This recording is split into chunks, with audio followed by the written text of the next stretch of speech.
Vamos agora compreender o processo de adição, né, nesse momento de concreto. A visibilidade também serve para o ábaco. Eu vou colocar mais 3 bandejas na sequência inferior dessas 3 superiores, lembrando que eu estou na unidade, dezena e centena, lembrando que são os números que eu estou colocando nos seus devidos locais para que a criança tenha noção e a dimensão das ordens, que elas estão separadas, elas não se misturam e elas têm um valor, ok? Então, como é que eu vou fazer a adição, né? Eu tenho aqui esse número 323 e 252, tá?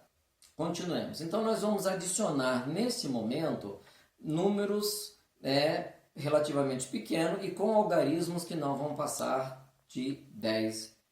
Ok. Aqui o que nós vamos fazer? A criança pede para ela de um por um, apesar dela não ter muito paciência, mas de um por um ir colocando, mas sempre fazendo a contagem para lembrar a ela que nunca pode passar de 10.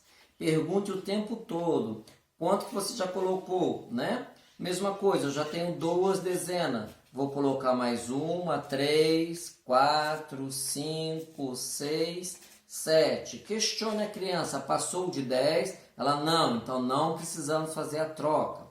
Vamos para a centena, já temos 3, vamos colocando mais uma, 4, mais outra, 5. Passou de 10? Não, então não há necessidade de fazer a troca. Então, em nenhuma dessas etapas houve a necessidade de a gente fazer a troca, né, de 10 correspondente a uma ordem superior. Então, vamos ver um outro exemplo agora para que a criança faça a troca, né, da ordem inferior para a ordem superior.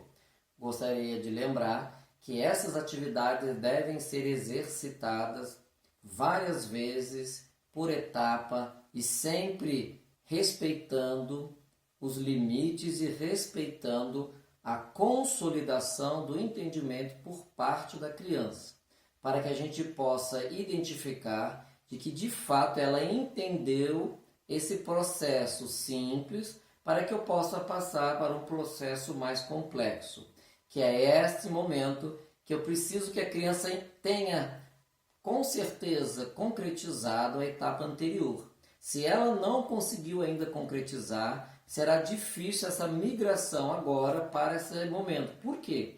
Segundo Piaget, nós estamos na etapa do concreto para o abstrato. Ela está migrando, porque em todos os momentos anteriores era o concreto e ela estava visualizando e sentindo a quantidade em suas mãos.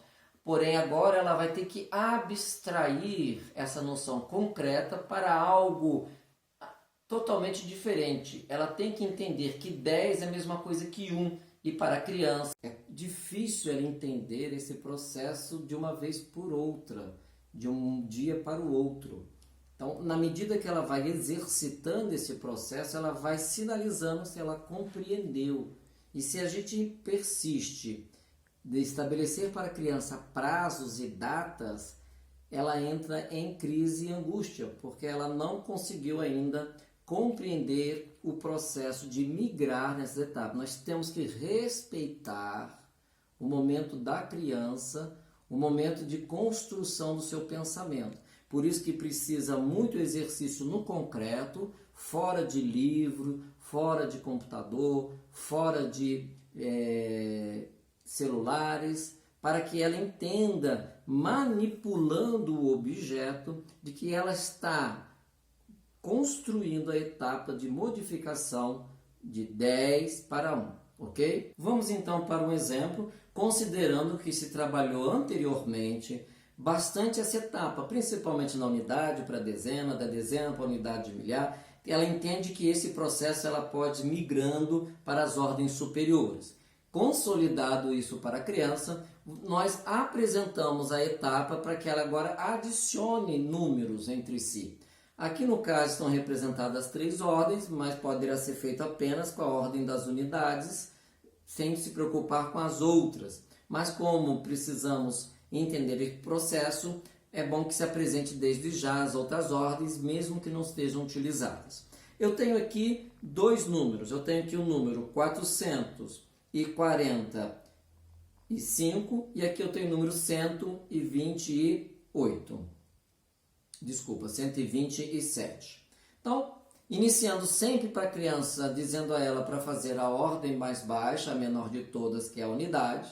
Terminada de fazer isso, ela pode passar para a ordem superior. Terminada, passe para a ordem superior. Então, é um processo de exercício de paciência, de treinar a sua a aflição, o seu aceleramento. E se dado momento ela está cansada, para a atividade, distraia com outra coisa e depois retorna para consolidar. Então, vamos recordar como foi explicado anteriormente. Se eu tenho aqui 5 grãos, 5 objetos, ela vai ter que contar este primeiro e vir adicionando com este daqui. Então, eu tenho aqui 5, 6, 7, 8, 9, 10. Ela deve exercitar a pronúncia oral para que ela mesma ouça o que ela está contando. E aí você interrompe, aí eu fiz 10, o que nós fazemos? Qual que é a regra que nós temos que fazer? Recorda ela que nós temos que trocar 10, então faz ela retirar, sempre auxiliando ela para evitar de não cair e confundir tudo, de ela retirar, colocar ao lado e depois, o que nós vamos fazer? Lembrar sempre que vamos trocar 10 por 1. E aí pega daqui mesmo, não importa para a criança, que é para ela entender esse abstrato. E pede para ela colocar onde isso. Muitas crianças têm o hábito de colocar na própria unidade. Aí a gente intervém. Se nós reunimos 10 e tiramos da ordem daqui, qual a próxima ordem que nós temos que colocar? Então, sempre falando para a criança, para ela ajudar ela a pensar nesse processo. Então, a gente coloca essa uma dezena no lugar devido. Ou seja, fizemos a troca de 10 por 1. Retornemos, porque ainda ficou um resíduo aqui, e pede para a criança ir retornar. Veja, é um processo lento, exaustivo, cansativo às vezes, para a criança compreender esses movimentos, porque o cérebro precisa entender estes processos. É a grande dificuldade de lançar-se direto a um livro abstrato. A criança não exercita, o cérebro não acompanha isso. Ele precisa fazer essas etapas, que é mais fácil. Perguntado se terminou a ordem daqui, vamos passar para a ordem superior, que é a dezena. Ela conta aqui 3, 4 e 5, mais uma 6, mais uma 7. Ela verificou que terminou. Podemos passar para a ordem superior. Contando aqui também temos 4, mais uma 5, terminada aqui a conta. Lembrando sempre para que ela recorde deste valor 10. Se acumulasse 10 aqui, lembrar o mesmo procedimento que fizemos com a unidade, se fará com a dezena, se fará com a centena. Por isso temos que sempre iniciar com a unidade exaustivamente. Depois, numa próxima etapa, fazemos apenas com a dezena, evitando de ter o acúmulo aqui de 10, deixamos concentrado só na dezena, coloquemos qualquer número, mas focando que dê 10 aqui. Depois que exaustivamente foi feito isso, vamos fazer para a centena também, recordando que deixemos a unidade e a dezena, evitando de dar 10. Aí, numa outra etapa, é que podemos já começar a misturar vários 10 ao longo do processo.